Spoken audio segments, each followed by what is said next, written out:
প্রিয় দর্শক ও শ্রোতা বন্ধুরা, আমরা এখন রয়েছি লক্ষ্মীপুর জেলার উপকূলীয় একটি অঞ্চলে। এখানে এসে আমরা বৃষ্টি বলয়ের আপডেট তথ্য আপনাদেরকে দেওয়ার চেষ্টা করছি। প্রিয় দর্শক ও শ্রোতা বন্ধুরা, অনলাইন বিভিন্ন প্ল্যাটফর্ম এবং আবহাওয়া বার্তা অনুযায়ী 24শে জুলাই থেকে 27শে জুলাই পর্যন্ত যেই বৃষ্টি বলয় তৈরি হয়েছে, সেই বৃষ্টি বলয়ের বর্তমান পরিবেশ সম্পর্কে আপনাদেরকে জানানোর জন্য এবং বর্তমান অবস্থা সম্পর্কে আপনাদেরকে জানানোর জন্য আমরা এখন এসে উপস্থিত হয়েছি লক্ষ্মীপুর জেলার উপকূলীয় একটি অঞ্চলে মাতাব্বরহাট নামে পরিচিত। প্রিয় দর্শক ও শ্রোতা বন্ধুরা, আমরা এখানে এসে যা দেখতে পেলাম, এখানকার স্থানীয় মাছ ধরার নৌকা এবং ট্রলার নদীর উদ্দেশ্যে ছেড়ে গেছে।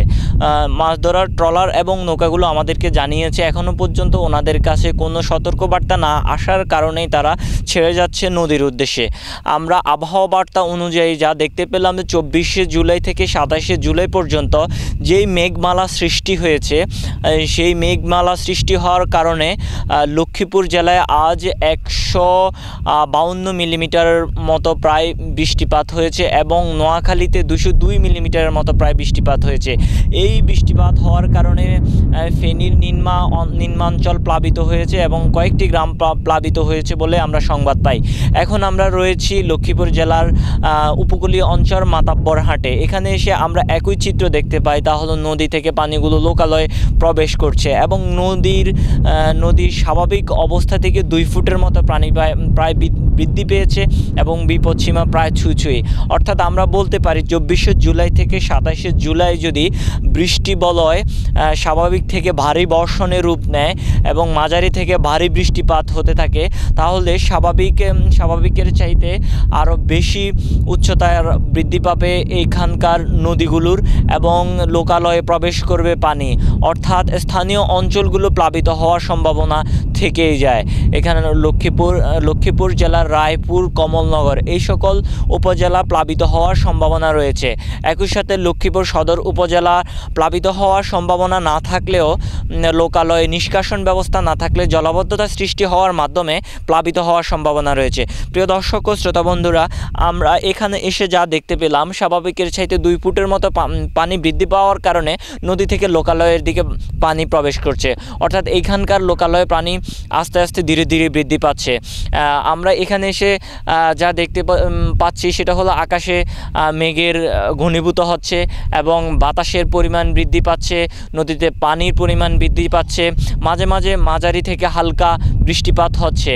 এই ধারা যদি অব্যাহত থাকে গতকাল 24শে জুলাই থেকে আজ 25শে জুলাই শুক্রবার এবং 27শে জুলাই পর্যন্ত যদি এই মেঘমালা থেকে বলয় থেকে বৃষ্টিপাত হতে থাকে, মাঝারি থেকে ভারী বর্ষণ হয়, তবে স্থানীয় অঞ্চলগুলোতে পানি আরও বেশি প্রবেশ করবে। এখন রয়েছে বিপদসীমা ছুঁই অবস্থায় এবং মাঝারি থেকে ভারী বর্ষণ যদি তীব্র মাত্রায় হয়ে থাকে তবে এই নিম্নাঞ্চলগুলো প্লাবিত হবে এবং লক্ষ্মীপুরের কমলনগর আরও বেশি প্লাবিত হবে। প্রিয় দর্শক, এই ছিল এখানকার সর্বশেষ। আমি যদি আমার ডান পাশ আপনাদেরকে দেখাই, এখানকার মাছ ধরার নৌকাগুলো ছেড়ে যাচ্ছে নদীর দিকে। কোনো আবহাওয়া বার্তা না থাকায় এখানকার জেলেরা মাছ ধরার জন্য মেঘনা নদীর উদ্দেশ্যে ছেড়ে যাচ্ছে। আমি এখানে আসার পর কিছু জিনিস দেখতে পেলাম যে ইতিপূর্বে কয়েকটি ট্রলার এবং নৌকা মাছ ধরার জন্য নদীর উদ্দেশ্যে ছেড়ে গেছে এবং আমরা দেখতে পাচ্ছি যে এখন একটি নৌকা নদীর উদ্দেশ্যে ছেড়ে যাচ্ছে। মেঘনা নদীতে মাছ ধরার উদ্দেশ্যে এখন একটি নৌকা ছেড়ে যাচ্ছে। অর্থাৎ এই অঞ্চলের অনেকগুলা মাছ ধরার ফিশিং বোট এবং নৌকা ছেড়ে যাচ্ছে মেঘনা নদীতে। এই ছিল এখানকার সর্বশেষ। প্রিয় দর্শক ও শ্রোতা বন্ধুরা, পরিশেষে আমরা বলতে পারি মেঘমালা থেকে যেই বৃষ্টিপাত হওয়ার কথা তা যদি আরও ভারী বর্ষণের রূপ নেয়, তবে স্বাভাবিকের চাইতে যদি আরও পানির পরিমাণ বিপদসীমা অতিক্রম করে, স্বাভাবিকের তুলনায় পানি বেশি বৃদ্ধি পায় এবং লোকালয়ে যদি এভাবে পানি প্রবেশ করতে থাকে তাহলে খুব শীঘ্রই লোকালয়ে প্লাবিত হওয়ার সম্ভাবনা রয়েছে। প্রিয় দর্শক, এ ছিল মেঘনার উপকূল থেকে সর্বশেষ। আমি আছি মোর্শেদ, মেঘনার উপকূল, মাতাব্বরের ঘাট, লক্ষ্মীপুর। আসসালামু আলাইকুম।